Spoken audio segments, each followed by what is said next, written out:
Last year, we celebrated 75 years of U.S.-Nepali relations, and with this visit, we launched the next 75 years of U.S.-Nepali relations. We have been longtime friends and supporters of Nepal's democracy, its independence, its sovereignty. We have historic investments here in health, in education, in agriculture, in economic growth.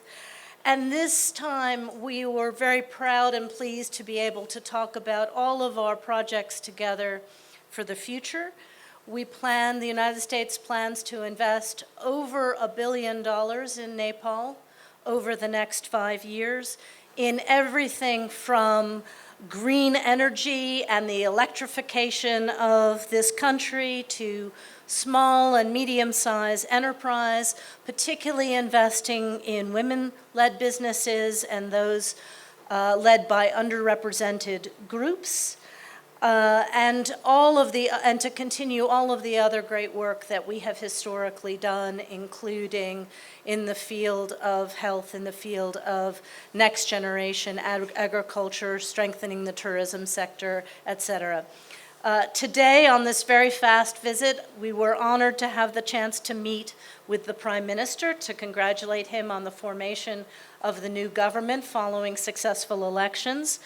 We also had time with the chairman of the two other major parties, with Chairman Ali and with Chairman Deyuba, and with your spectacular new Foreign Minister, Pedal. All of these individuals are long-standing partners of the United States, and we have worked together over many years to support democracy here and support economic development.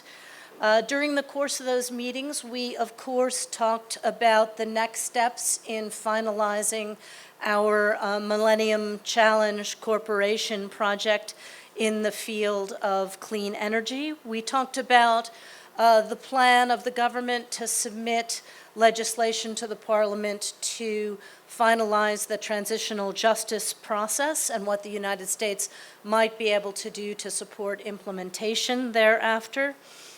We talked about how to strengthen the climate for investment and international business here.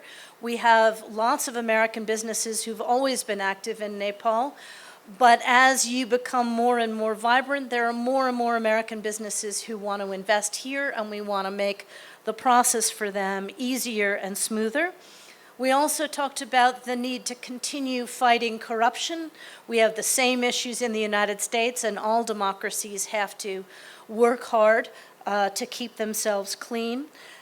But the best part of the day ended today when we had a chance to tour the magnificent Patan Durbar Square and to see 5 centuries of Nepali religious and cultural heritage on display here. Just spectacular history, culture, carving, and to get a chance to meet some of the artisans who keep that alive generation after generation.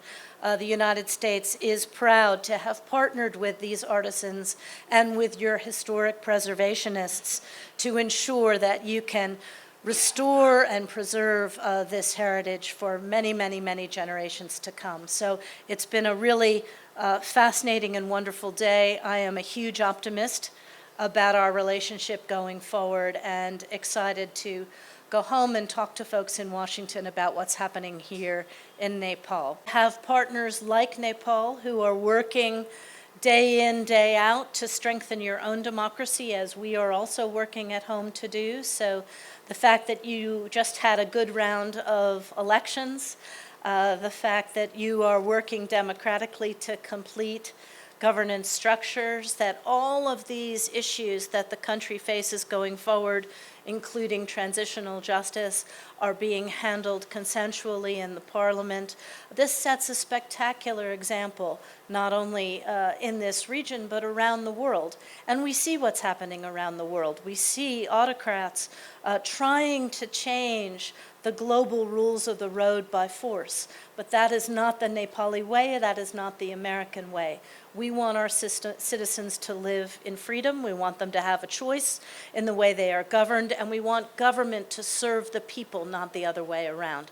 So that's a key component of the strength of our relationship, that we are democracies. First, it was important to us to come to Kathmandu so early in the new government's term in order to plot a course forward together and in order to talk about the projects that we can do together. As I said, to strengthen democracy here, to strengthen our partnership on global issues. We're also very strong partners in the United Nations, supporting and defending the UN Charter.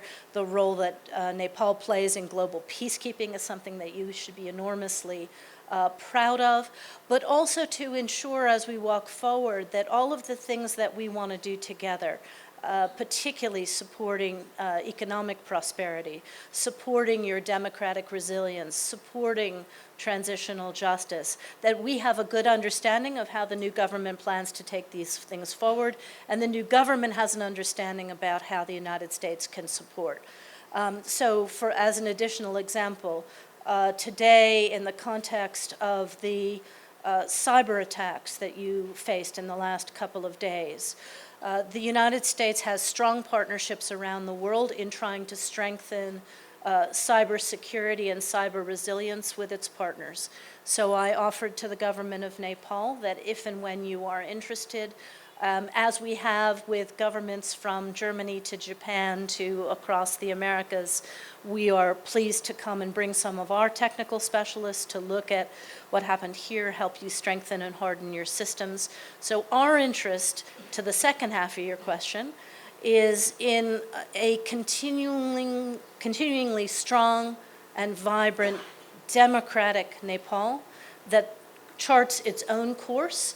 You live in a neighborhood of big neighbors, as you have said. We are trying to maintain stable and strong relations with your neighbors as well, but what we want most in our partnership is a Nepal that continues to develop on its own course democratically and gets increasingly strong as an economic power in the region. So again, our interest here is in strengthening our partnership as democracies and helping Nepal on its journey to become a stronger economic power, to harness all of the new technologies from the hydropower that'll fuel the electricity project that we have together, to your potential as a technological superpower in this region, all of these kinds of things. So we, in doing that, for us, it is about the Nepali people and ensuring the benefit of that partnership comes to them, that it creates jobs here, that it creates opportunity here, that the work that we've long done in education and in health, et cetera, is strengthened by what we do together. So everything that we do here in Nepal is transparent and open for everyone to see. For example, the Millennial Challenge Corporation, all of the aspects of that are available on the MCC website. So when we talk to the government here, we say, have partnerships, have economic relationships with all of your neighbors, please.